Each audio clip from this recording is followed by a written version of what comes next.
बच्चों, आज की वीडियो में हम एक्सरसाइज से संबंधित कुछ और क्वेश्चंस करेंगे जो कि वर्ड प्रॉब्लम्स हैं और कॉम्पिटिटिव एग्जाम्स के दृष्टि से बहुत ही ज्यादा यूजफुल है। एक अध्यापक अपने छात्रों को वर्ग बनाते हुए खड़ा करता है। वर्ग का मतलब इस तरीके से, जैसे किसी भी चीज का वर्ग आप बनाएंगे तो उसमें जितने आपको यहाँ दिख रहा है पंक्तियां हैं उतने ही स्तंभ होंगे, ये एक वर्ग हो गया।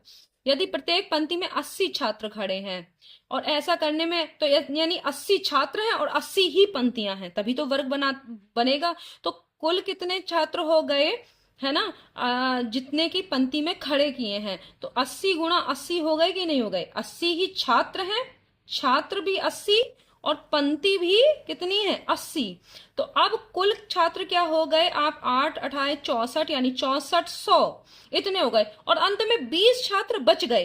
तो अब कुल कितने छात्र हैं? अब इतने तो पंक्ति में खड़े हो गए, कितने बच गए? 20। तो आपके कुल जो छात्र कितने थे? तो ये थे 6420 छात्र। ठीक है, क्योंकि भाई इतने तो खड़े हो गए और इतने बचे। तो ये बहुत इजी क्वेश्चन था, लेकिन अब आपको ये बड़ा सा देख के आप इसमें घबराए नहीं। इस तरह का क्वेश्चन इस आराम से आप जो है वो निकाल सकते हैं। अगला देखते हैं। 1512 में किस छोटी छोटी संख्या से गुणा कर दें कि गुणनफल पूर्ण वर्ग संख्या हो? गुणा भाग के लिए हमेशा गुणनखंड विधि का प्रयोग करिए। तो यहां पर आपका है 1512, ये 2 से आपका डिवाइड होगा। तो 2 सत्ते 14, एक बचा, 2 पंजे 10, 2 छंग 12। फिर आप 2 से करेंगे तो 2 तिया 6, फिर 2 सत्ते 14, 2 अट्ठे 16। फिर आप 2 से करेंगे जो भाग, तो 2 एकम 2 और 2 अट्ठे 16, 2 नैम 18। ये जाएगा 3 से, 3 3 छक 18, 3 तिया 9।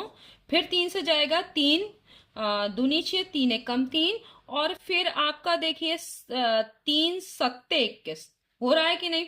अब यहाँ पर देखिए कितने पेयर बन रहे हैं। ये पेयर में इतना चीजें छूट रही हैं, छूट रही हैं कि नहीं छूट रही हैं? देखिए अगर हम इसको गुणा में लिखते हैं तो देखिए 2 गुणा 2 एक पेयर बन गया। हम पेयर वालों को पहले लिख लेते हैं, गुणा 3 ये भी पेयर है। फिर ये 2 छूट रहा है, 3 छूट रहा है, 7 इतना छूट रहा है। ये जो है वो पेयर में नहीं है। इतना ही अगर और होता, यहां देखिए 2 गुणा 3 गुणा 7 और होता तो ये जो दोनों मिलकर क्या बन जाता? पेयर बन जाता। तो हमें इसी से ही गुणा करनी होगी। यानी देखिए 3 दूनी 6, 6 सत्ते 42, 42 संख्या वो होगी जिसको इस 1512 में गुणा कर दिया जाए तो गुणनफल क्या बन जाएगा? पूर्ण वर्ग संख्या बन जाएगी। तो आपको समझ में आया? आपको ऐसा ही गुणनखंड विधि करना है, जो पेयर में नहीं है उन्हीं से ही गुणा करनी होगी। ठीक है, अब आप क्या करोगे? ये वाला है 720 में किस छोटी छोटी संख्या से भाग दें कि भागफल एक पूर्ण वर्ग संख्या बन जाए? तो फिर वही 720 गुणा भाग के लिए आपको यही करना है। और आप इसको 2 से भी काट सकते हैं, आप 3 से भी काट सकते हैं, आप 5 से भी काट सकते हैं, जिससे काटना आपको इजी लगे। तो ये देखिए 5 से भी कट रही है ना? 3 से भी कट रही है, 2 से भी कट रही है। आप 5 से काटिए तो आसानी से आपको समझ में आ जाएगा और छोटी संख्या मिलेगी। 5 एकम 5, है ना? अब 2 बचा, 5 चौक 20, फिर 22 हो गया, 5 चौक 20। फिर 2 से आप काट सकते हैं, 2 सत्ते 14, 2 दूनी आपका हो गया 4। और फिर आपका फिर 2 से कटेगा, 2 तिया 6, 2 छंग 12। फिर 2 से कटेगा 2 एकम 2, 2 अट्ठे 16। फिर 2 से 2 नैम 18, 3 तिया 9। क्या पेयरिंग हो रही है? तो देखिए कि क्या बच रहा है आपका। इसकी पेयरिंग हो रही है, इसकी पेयरिंग हो रही है, इसकी पेयरिंग हो रही है, लेकिन एक 5 बच रहा है। तो किस संख्या से ये चीज अगर हट जाती, 5 ना होता, तो ये संख्या क्या होती? एक पूर्ण वर्ग संख्या होती। देखिए अगर गुणा वाला आता कि किस संख्या से गुणा कर दें, तो इसी 5 से गुणा कर दें तो 5 का भी पेयर बन जाएगा। लेकिन अगर भाग आए तो जो एक्स्ट्रा बच रहा है उसको हटाना है, उससे भाग देना है। ठीक है, तो अब यहां पर हो गया 2 गुणा 2 गुणा 2 गुणा 2 गुणा 3 गुणा 3 के पेयर बन रहे हैं। 2 और 2 के पेयर है, ये भी 2 2 का पेयर है, एक ये 3 का पेयर है। तो यहां पर देख रहे हैं ये 5 जो है वो एक्स्ट्रा है। तो अगर इस 5 को हटा दिया जाए, यानी इस 5 से भाग दे दिया जाए, 720 में, तो क्या होगा, जो संख्या आएगी वो पूर्ण वर्ग संख्या होगी। तो आपको ये समझ में आ गया कि आपको जब भागफल एक पूर्ण वर्ग संख्या हो तो जो जिसकी पेयर नहीं बन रहा उससे भाग देना है, और गुणनफल का हो तो उससे गुणा करना है जिनके पेयर नहीं बन रहे। तो अगला वाला क्वेश्चन देखते हैं, वे छोटी से छोटी पूर्ण वर्ग संख्या ज्ञात करो जो 5, 7, 9, 12 से पूरी तरह विभाजित हो जाए। तो आपको क्या करना है, 5, 7, 9 और 12 का आपको लघुत्तम समापवर्त्य निकालना है। तो आप लघुत्तम में आप जानते हैं कि दो एक, जो जो कोई भी दो एक संख्या जो है वो अगर विभाजित हो रही है किसी एक संख्या से, तब आप इसको करते हैं। तो यहाँ पर देखिए ये 9 और 12 3 से विभाजित हो रही है, 5, 7 को हम ऐसे ही लिखेंगे, 3 तिया 9, 3 चौक 12। अब कुछ भी विभाजित नहीं हो रहा है। तो अभी हम क्या करते हैं, इन संख्याओं को अगर गुणन जो आपका लघुत्तम समापवर्त निकालेंगे तो इन सबकी गुणा करेंगे। 3 गुणा, देखिए 3 का पेयर बन रहा है, 3 को हम पहले लिख लेंगे, गुणा 5 गुणा 7 गुणा 4, या एक ही पेयर बन रहा है। तो किस पूरी तरह छोटी से छोटी पूर्ण वर्ग संख्या कौन सी होगी जिससे कि हम अगर गुणा करें तो वो पूर्ण वर्ग संख्या बन जाए। यहां पर भी देखिए, यहां पर 4 को आप कैसे लिख सकते हैं, यहां पर भी पेयर बन रहा है किसका, 4 को आप लिख सकते हैं 2 गुणा 2, ये भी हो रहा है। तो अब बचा कौन सा, यहां पर देखिए भाई 2 गुणा 2 करेंगे तो 4 हो गया, तो ये भी एक पेयर है 2 का। लेकिन यहाँ 5 और 7 इसका कोई पेयर नहीं है। तो आप 5 सत्ते 35, 35 से इस पूरी संख्या को जो इतना है इसको पेयर बनाने के लिए जो हमारा ये आया है 3 गुणा 3 गुणा ये 2 गुणा 2 यानी 4, 2 गुणा 2 गुणा 5 गुणा 7, इस पूरे को गुणा करके कितने और से गुणा करना पड़ेगा, तो वो छोटी से छोटी पूर्ण वर्ग संख्या आएगी जो इन सभी से विभाजित हो जाए। तो आप इसको 5 और 7 और लिखेंगे, इतने से गुणा किया जाएगा तब वो पूर्ण वर्ग संख्या होगी। तो आपको यहां पर ये पूरी गुणा कर लेनी है।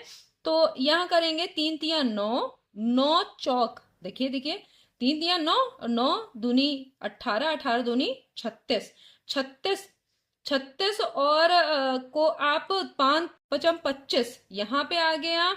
तो यहाँ पे हो गया आपका 36 गुणा 25 गुणा 7 सत्ते 49। अब इतने से करना है तो 25 को 36 से इजी है करना, 25 छंग आप जानते हैं 150 का हो गया आपका 0, 15 बचे, 25 या 75, 75 में आप 15 जोड़ेंगे तो कितना आएगा, आपका आ जाएगा 900। हो गया कि नहीं, 90 आएगा, क्योंकि 75 में 10 5 जोड़ेंगे तो 80, 80 में 10 और जोड़ेंगे तो 90, तो ये 900 हो गया।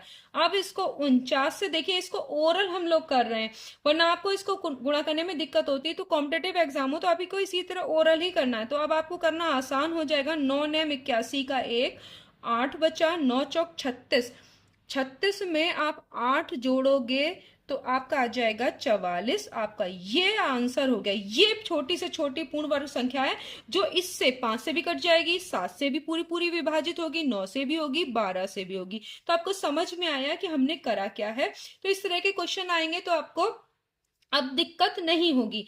एक आदमी ने कुछ दिनों की यात्रा में प्रतिदिन उतनी ही अठन्नी, अठन्नी का मतलब जानते हैं 50 पैसा, है ना, उतनी ही अठन्नी खर्च करी जितने दिन की वह यात्रा पर था। मान लो वो x दिन की यात्रा पर था, यात्रा के दिन कितने थे, x दिन की यात्रा पर था और x ही अठन्नी खर्च करी, तो अठन्नी अठन्नी खर्च की, कितनी खर्च की, x अठन्नी। अठन्नी का मतलब अगर इसे पैसे को जो रुपए में लिखेंगे तो 0.50 हो गया, यानी 50 पैसा है, और उतनी ही अठन्नी, 50 पैसे की कितनी अठन्नी खर्च करी, x, ठीक है।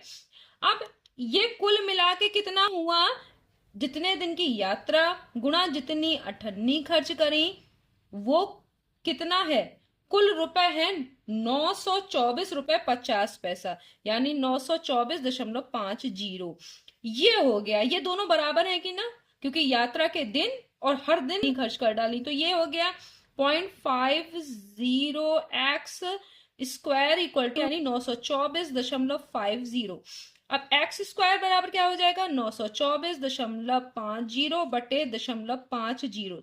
ये कट गया, 0 से 0 कटा, 5 से आप इस पूरी संख्या को काटेंगे, 5 एकम 5, 4 बचेगा, 42 हो गया, 5 अट्ठे 40, फिर 2 बचा, तो आपका हो गया 24, 5 चौक 20, और फिर हो गया 5 नैम 45। आपका ये नंबर आया एक्स स्क्वायर। तो एक्स की वैल्यू निकालने के लिए इसका वर्गमूल निकालेंगे स्क्वायर रूट।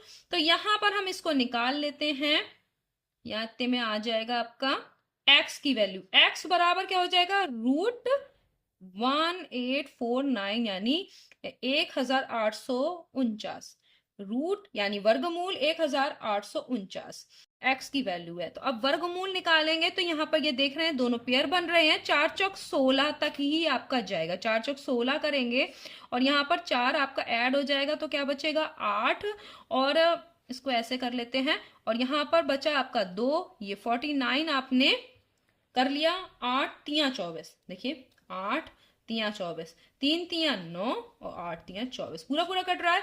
ये क्या आ गया 43। 43 का मतलब क्या है, वो 43 दिन की ही यात्रा पर था, और हर दिन उसने 43 ही अठन्नी खर्च की हैं। कितनी अठन्नी खर्च की हैं, 43 ही अठन्नी खर्च की हैं। तो कुल मिलाकर जब 43 दिन की यात्रा हो जाएगी तो उसका इतना रुपए खर्च हुआ। तो आपको समझ में आ गया होगा कि किस तरीके से करना है। नेक्स्ट वीडियो में हम फिर मिलते हैं, तब तक के लिए धन्यवाद।